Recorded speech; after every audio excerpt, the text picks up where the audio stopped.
Everyone, welcome to Aravali technologies. So ఇవాళ video వచ్చేసి what is ransomware. So ransomware అంటే ఏంటి అనేది తెలుసుకుందాం. ఫస్ట్ ఆఫ్ ఆల్ ర్యాన్సమ్వేర్ గురించి తెలుసుకునే ముందు మాల్వేర్ అంటే ఏంటో తెలుసుకుందాం. సో మాల్వేర్ అంటే ఏం లేదు, అది ఏదైనా కావచ్చు, ఏదైనా సాఫ్ట్వేర్ అవ్వచ్చు ఆర్ అప్లికేషన్ ఆర్ ఫైల్ కూడా అవ్వచ్చు. సో మన సిస్టమ్కి ఏదైతే హార్మ్ఫుల్ అనేది ఉంటుందో అది దాన్ని మాల్వేర్ అంటాము.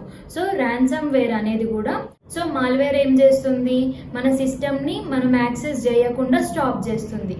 సో దాన్నే మాల్వేర్ అని అంటాము. మన సిస్టమ్ మొత్తం హ్యాండ్ ఓవర్లోకి తీసుకొని అదే కంట్రోల్ చేస్తుంది. సో మనం మనీ పే చేసేంత వరకు మన సిస్టమ్ యాక్సెస్ అనేది స్టాప్ చేస్తుంది. సో దీన్నే ర్యాన్సమ్వేర్ అని అంటారు. సో ర్యాన్సమ్వేర్ అనేది ఎలా అటాక్ చేస్తూ ఈ ప్రాసెస్ అనేది 4 steps లో వర్క్ అవుతుంది. స్టెప్ 1 వచ్చేసి ఆ హ్యాకర్స్ అనే వాళ్ళు మన సిస్టంలోకి మ్యాలిషియస్ ఫైల్, అదే ర్యాన్సమ్వేర్ ఫైల్ని ఇండ్యూస్ చేయాలి. సో వాళ్ళు ఫైల్ని ఇండ్యూస్ చేయాలంటే వాళ్ళు మెయిన్గా టార్గెట్ చేసేది ఏంది, మెయిల్స్ని. సో మెయిల్స్లలో చాలా మెసేజెస్ అనేటివి వస్తుంటాయి అండ్ యూఆర్ఎల్ లింక్స్ అనేటివి వస్తుంటాయి. కాబట్టి సో వాళ్ళు ఏం చేస్తారు, హ్యాకర్స్ అనే వాళ్ళు మెయిల్స్ని టార్గెట్గా తీసుకుంటారు.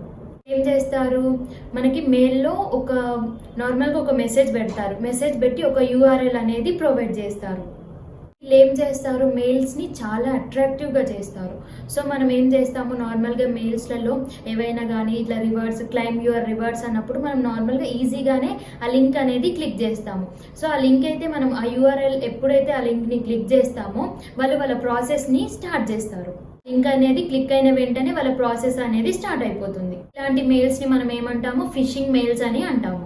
సో ఒక లింక్ అనేది ఇస్తారు కదా, యూఆర్ఎల్. సో ఆ లింక్ అనేది దేంతో కనెక్ట్ అయి ఉంటుంది, శాష్ అనే సాఫ్ట్వేర్తో కనెక్ట్ అయ్యి ఉంటుంది. శాష్ అప్లికేషన్ ఏంటి అంటే అది ఒక సాఫ్ట్వేర్ సర్వీస్.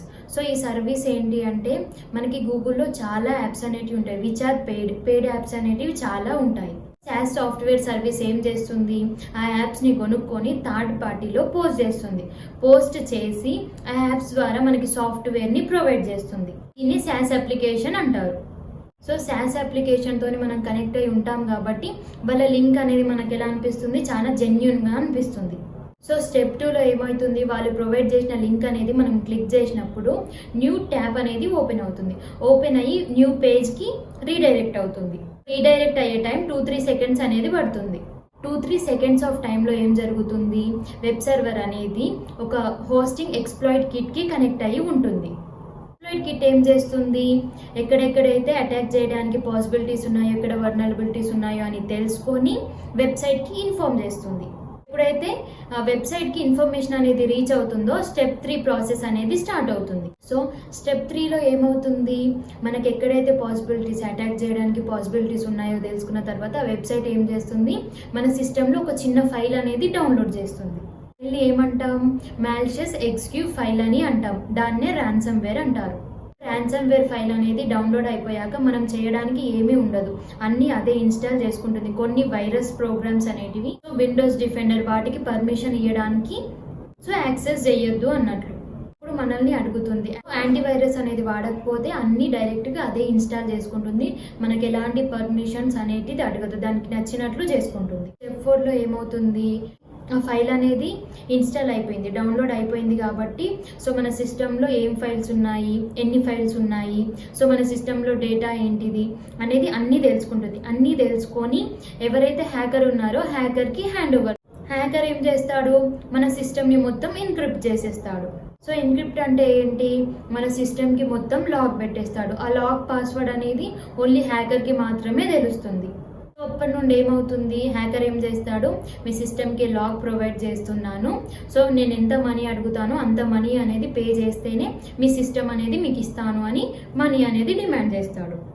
మనం మనీ అనేది పే చేయకపోతే ఏమవుతుంది, మన డేటా అనేది పర్మనెంట్గా లాస్ట్ అనేది అయిపోతుంది.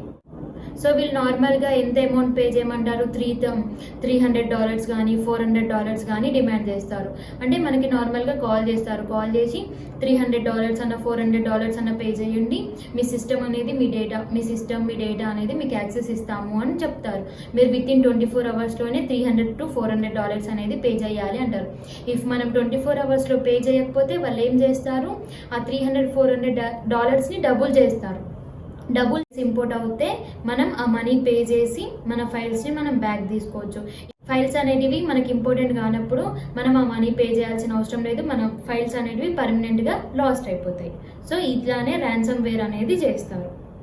Thank you for watching. So next content వచ్చేసి నెక్స్ట్ వీడియోలో మాట్లాడుకుందాం. Subscribe to my channel.